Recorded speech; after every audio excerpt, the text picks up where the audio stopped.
주말 잘 보내고 계십니까? 글로벌 마켓 리뷰를 최대한 빠르게 전달하려는 트레이더 델타 원입니다. 지난주 금요일 한국 시장은 강한 반등을 보였고 해외 시장 또한 나스닥 중심으로 강하게 상승을 했습니다. 시장이 무언가 안정을 찾으려는 것 같은데요. 이제 우리 시장도 글로벌 시장과 키 맞추기를 시작하는 것일까요? 결론만 짧게 이야기하면 네, 그렇게 보고 있습니다. 그 근거를 하나하나 따져보도록 하겠습니다. 먼저 아시아 세션 갑니다. 지난 목요일 옵션 만기까지 시장을 좀 억지로 눌렀다는 이야기를 여러 차례 했었죠. 특히 옵션 만기일까지 시장을 가두리치기 위해서 올라올 때마다 현선물 매도를 던지고 그래서 상단을 틀어막고 하단도 틀어막은 상황에서 이제 더 이상 시장이 상단을 제한할 이유가 없어졌고 목요일 해외 시장이 별 문제 없이 종료되자 우리 시장은 시초가 갭 상승으로 출발하고 나서 아주 강력한 현선물 매수가 들어오게 됩니다. 물론 초반에는 선물 매도도 제법 나오긴 했어요. 그러나 5분 뒤에 바로 상승으로 전환하기 시작하면서 상방 미결제도 쭉 쌓이고 무엇보다도 외국인이 현선물 매수가 꾸준하게 들어오면서 비차익 매수가 30분 만에 900억가량 유입됐죠. 그러면 오늘은 아주 높은 확률로 종가 고가 폭등이다 라는 확신을 갖게 됩니다. 10시 15분에 열린 홍콩 세션에서 홍콩 지수 선물은 갭 상승 후 줄줄 흘러내렸는데 우리 시장은 전혀 반응을 하지 않고 계속 매수세가 유입되면서 11시 25분에는 392.10포인트, 무려 전일 종가 대비 5.6포인트를 상승하게 됩니다. 재미있는 것은 옵션 만기일, 그러니까 하루 전날인 목요일 오전 한 3시간 정도의 그 TWAP 저가가 실질적 저가가 한 384포인트 정도였거든요. 그걸 고려하면 또 행사가를 3칸 넘게 옮긴 거예요. 만기 다음날에 이렇게 급등을 시키면 배가가 살아나게 됩니다. 특히 이번에는 잔존일도 충분히 남아있죠. 월물 초에 옵션을 매수한 것이 유리할 때가 바로 이런 경우인데요. 잔존일이 충분히 남아있는 상태에서는 옵션 매도가 종종 이렇게 불리한 결과를 가져오기도 합니다. 그럴 때는 델타 하나만 내 친구라고 생각하면 돼요. 특히 지난 월물처럼 억지로 시장 추세를 가두어 놓았을 경우에는 그 다음 월물은 최소한 초반 2주일 정도는 배가가 펄펄 날아다니게 되죠. 자, 그러면 왜 그 다음 월물이 배가가 팔팔 날아다니게 될까요? 바로 볼 트레이더들과 이 마켓 메이커들이 미결제 약정을 모으기 위해서인데요. 시장이 위로 올라가고 내려가는 것은 이 단순히 현물 시장 참여자들만이 만들어낸 현상이 아닙니다.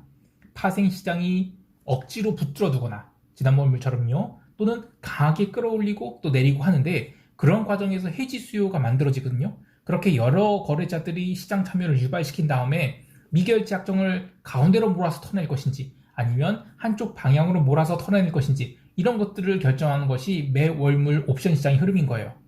이번 월물은 380부터 400포인트 구간이 미결제 약정이 굉장히 많이 부족한 상황이에요. 그래서 400포인트까지 상승할 때는 배가가 쉽게 죽지 않을 것으로 보고 있습니다. 한 가지 의문을 제기하시는 분들이 있을 것 같아요. 오늘 외국인 푼 매수가 거의 5만 개야. 이건 뭐냐 하실 수 있어요. 그러면 옵션 행사가판을 보도록 하시죠. 오늘 외국인 푼 매수가 주로 먼 외곽역 옵션들에서 있었던 것을 볼 수 있는데요. 해당 거래는 이 거래 상대방이 개인이 푼 매도예요. 그러니까 개인은 방향성을 상방으로 잡는 개념에서 이 푼 매도를 한 것이고 외국인이 푼 매수는 현선물 매수에 외가 매수를 한 개념에서 이 푼 매수였다라고 볼 수 있겠어요.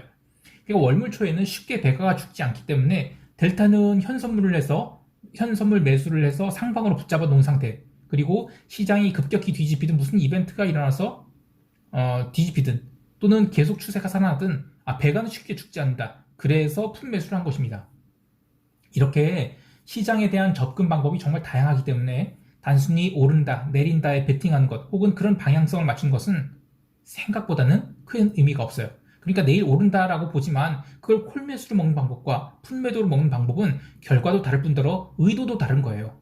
그렇기 때문에 하루하루 이 방향성을 맞추는 것과 돈을 버는 것은 별개의 일입니다.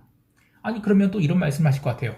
오른다고 해서 롱 잡았더니 내린다 그러고 내린다고 해서 숏 잡았더니 이번에는 폭등이라고 아니 무슨 애들 장난하는 것도 아니고 이렇게 방향을 못 맞추냐라고요. 자, 그럼 저는 이렇게 얘기할 것 같아요. 살벌한 파생시장에 들어와서 지금 국민학교 산수 덧셈 뺄셈 문제를 갖고 이야기하는 사람들은 제가 더 이상 무슨 얘기를 하겠습니까? 조금 더 심한 얘기를 하자면 여기는 자체 검열 얘기 안 할게요. 어쨌든 소중한 돈 갖고 시장에 들어올 때 이 산수 갖고 공부하셔서 시장에 들어오시면 안 돼요. 최소한 수학의 정성을 띄고 들어오셔야죠. 아무튼 간에 다시 시장 얘기가 돌아갈게요. 어제 간만에 MSCI 코리아 ETF가 강력하게 상승을 했어요. 사실상 지난 목요일에 거의 투매가 나와서 하방 시세는 마무리됐다고 보는데 이제부터는 최소한 글로벌 시장과 동행하거나 아니면 YTD 수익률을 격차를 좀 좁힐 것으로 봐요. 다만 좀 아쉬운 것은 분명 우리 시장의 상승 동력은 전적으로 외국인들에 의해서 결정될 것으로 보기 때문에 시장의 카운터파티, 그러니까 개인이 곧버스 매수, 품 매수, 선물 매도, 그리고 주식 매도 같은 이 델타 숏 액션이 나와줘야만 시장이 올라갈 수 있다고 봐요. 그러니까 외국인들이 혼자서 지난번처럼 땡기거나 또는 기관들과 외국인들이 갭으로 막 띄운다. 그러면 시장은 다시 조정을 받을 수밖에 없어요. 그러나 어제처럼 시장이 이렇게 땡기는 동안 급등을 시킨 동안에 개인들이 1조를 팔았단 말이에요.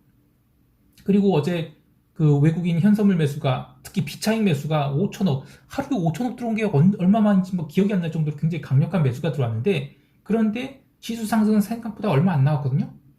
그 얘기는 뭐냐면 여기서 지금 미결 모아서 올라간다는 얘기예요. 그래서 저는 차후 시장도 기본적으로는 강세비로 봅니다. 그래서 최소 선물 400포인트까지는 아주 빠르게 달려갈 수 있다고 봐요. 자, 여기까지 하고 유럽 세션 갈게요. 유럽 증시는 여전히 변동성을 죽이면서 조심스러운 상승을 이어갔고, 스위스 증시는 일봉상 쌍봉을 만드는 형태까지 상승을 해서 지난 8월에 기록한 고점권에 재차 도달했습니다. 그런데 개인적으로는 여기가 쌍봉이라 보지 않고 여기서 최소한 레벨업을 하거나 횡보를 한 다음에 연말 직전 혹은 내년 초 이후로 하락이 나올 거라 보는데요. 미국이 경제지표에 비해서 상대적으로 유로존이 경제지표가 최근에 나쁘게 나오고 있지만 에너지 가격 변동성 등의 이유로 마켓 센티먼트가 나빠진 것이지 펀더멘털 전체가 꺾인 것은 아니라고 봐요. 그래서 시장을 유럽도 급락으로 볼 이유 전혀 없다고 봅니다. 통화시장에서는 그간 과도한 눌림이 있었던 오지달러, 키위, 페소 이런 것들이 이제 반등을 했고 채권시장도 큰 방향성 없이 마감되었습니다. 사실 소비자 심리지수 이런 것들이 발표됐고 졸스라고 해서 구인 구직 건수 이런 것들이 발표됐는데 사실 시장에는 별다른 영향이 없었어요. 간만에 시장이 좀 안정을 찾는 모습이었습니다. 그리고 커머디티에서는 이 LME 세션 세컨드 링부터 구리 가격이 폭등하면서 커맥스 세션 때는 사실상 종가 고가로 톤당 9,700달러에 안착을 해서 마감했어요. 얼마 만에 9,700달러인지 그동안 마음고생 참 많았었죠. 근데 역추세 매매를 하진 않겠지만 이제 LME 카퍼 스파 3months 스프레드가 130달러까지 좁혀졌거든요. 그러면 기존 밴드 상단인 50달러에 거의 다 온 거예요. 그러면 다음 주 아시아 세션에서 추가 상승이 나온다. 그럼 거기서부터는 구리 매수분을 중간에 좀 이익 실현을 하고 갈 생각이에요. 이게 10월 중순에 스프레드가 1100달러까지 벌어진 것을 생각하면 이 스프레드 거래도 굉장히 만만치 않은 일임을 다시 한번 느끼게 되는데, 제가 이 퀀트 트레이더들을 별로 좋아하지 않는 이유도 일종의 마법 공식을 과거 데이터를 통해서 좀 찾아내고 오버피팅 한 다음에 아주 큰 돈 벌 것처럼 베팅을 해요. 그런데 어이없게 털려나가는 그런 똑똑한 사람들 많이 봤어요. 이 트레이딩 20년 경력에 제가 느낀 거는 로직이 중요한 게 아니라 시장에 대한 겸손함, 애티튜드가 굉장히 중요한 건데, 그 똑똑한 사람들이 시장을 인문학적으로 접근하려는 것을 배격하고 오로지 수학적으로만 접근하려고 하는 게 옳은 것처럼, 그러니까 그런 게 성배인 것처럼 오버핏을 추구하다가 이 블랙스완에 떨어져 나가는 걸 보면 참 안타까운 게 많이 느껴져요. 어쨌든 전반적으로 유럽 시장은 별다른 이슈 없이 안정적으로 마감을 했습니다. 자, 이제 미국 세션 갈게요. 미국 증시는 초반에 또 흔들렸어요. 근데 테슬라 매도가 나온 등 시장 초반에는 좀 눌리려고 했어요. 근데 변동성이 사라지지 않는 거예요. 지난주 수요일 이미 변동성이 고점을 쳤다고 봤는데 목요일에 미국 시장이 더 이상 밀리지 않으면서 변동성이 죽기 시작했고요. 금요일은 변동성 매수자들이 손절매를 하면서 지수가 급등을 하게 됩니다. 그렇게 방방 뛰던 테슬라의 내재 변동성도 꼭지를 찍고 밀리기 시작해서 이제 60포인트대로 밀렸어요. 엔비디아도 같은 수준으로 밀렸거든요. 그래서 개인 투자자들이 옵션 상방 베팅은 어느 정도 가라앉았다고 봐요. 그래서 다음 주도 별일 없으면 변동성이 계속 가라앉으면서 지수는 추가 상승을 점진적으로 보이지 않을까라는 생각을 합니다. 그런데 조금 더 냉정하게 보면 여기서부터 추가 상승을 한다는 것은 사실은 더욱 강한 각도로 오버슈팅을 해야 될 것을 의미해요. 지난 10월 14일 이후로 미국이 급등을 했잖아요. 그때 상승 전환한 뒤에 첫 번째 조정은 10월 27일에 있었습니다. 그리고 두 번째 조정이 11월 10일에 나왔다라고 하면 이제 조금씩 상승 구간이 짧아지고 각도는 거칠어지는, 그러니까 오버슈팅으로 가는 형태라고 할 수 있거든요. 그리고 이제 다음 주 수요일은 변동성 선물 만기예요. 11월물이. 그러면 이제 변동성 선물, 현선물 스프레드가 지금은 이제 1포인트 정도 유지하고 있어서 그러니까 주식시장이 당장은 하락으로 전환하기보다는 추가 상승을 보일 가능성이 훨씬 크다고 봐요. 근데 혹여 지수를 기간 조정으로 밀어붙인다. 그러면 글로벌 시장은 오히려 12월 들어서는 다시 꺾일 수 있다라고 보고 있어요. 사실 또 뭐 그 외에 또 할 얘기가 좀 많긴 해요. 뭐 리비안이라는 요즘에 새로 상장된 자동차 주식이 그 자동차 섹터에서 지금 시총 4위로 들어와 버렸어요. 근데 참 이런 거 보면 말이 길어진다. 예, 할 말이 없어요. 어쨌든 저는 미국 시장에 대해서는 조심스럽게 다음 주에 콜매도 몇 번 쌓았다가 청산하는 형태로 대응할 생각입니다. 아직은 추세 하락 전환 이렇게 보지 않고 또 여기서 만약에 나온다면 폭등이 나올 수도 있다고 보는데 그 폭등은 매도를 해서 버티면 먹을 수 있는 폭등이라고 봐요. 그래서 선물 매도로 대응하지는 않을 거예요. 그러니까 추세 하락 전환은 당장은 안 나오기 때문에 소극적으로 콜매도 쌓는 정도, 그 정도로 대응할 생각입니다. 그 지난 토요일에 발표될 예정이었던 그 CFTC의 그 CME E-mini S&P 500 Net Non-Commercial Futures Positions, 이게 지난주에 이어서 이 순매수 강도를 이어갈지가 궁금한데 별일 없으면 추가 상승하지 않을까 생각을 해요. 근데 이 부분이 아직 CFTC 측에서 아직 업데이트가 안 됐거든요. 그래서 월요일 밤에 업데이트 되면 제 감마 등급 멤버십 커뮤니티에서 팔로우업 해드릴게요.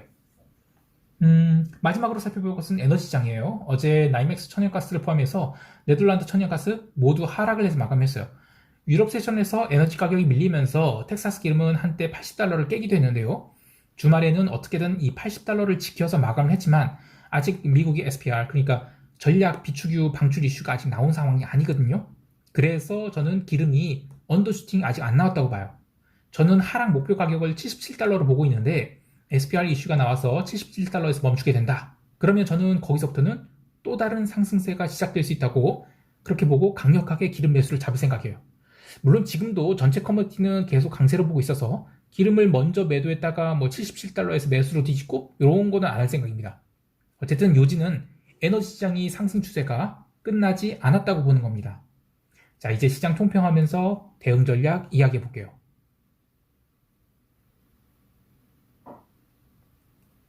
시장은 무난히 일주일이 지난 것 같아요. 어떻게 보면 미국 시장은 억지로 아래 꼬리를 만들어서 마감한 것 같지만 저는 크게 우려할 필요가 없다고 봐요. 최근 시장의 리스크는 이 채권 시장과 통화 시장이 있었지 증시에는 별일 없었다고 보거든요.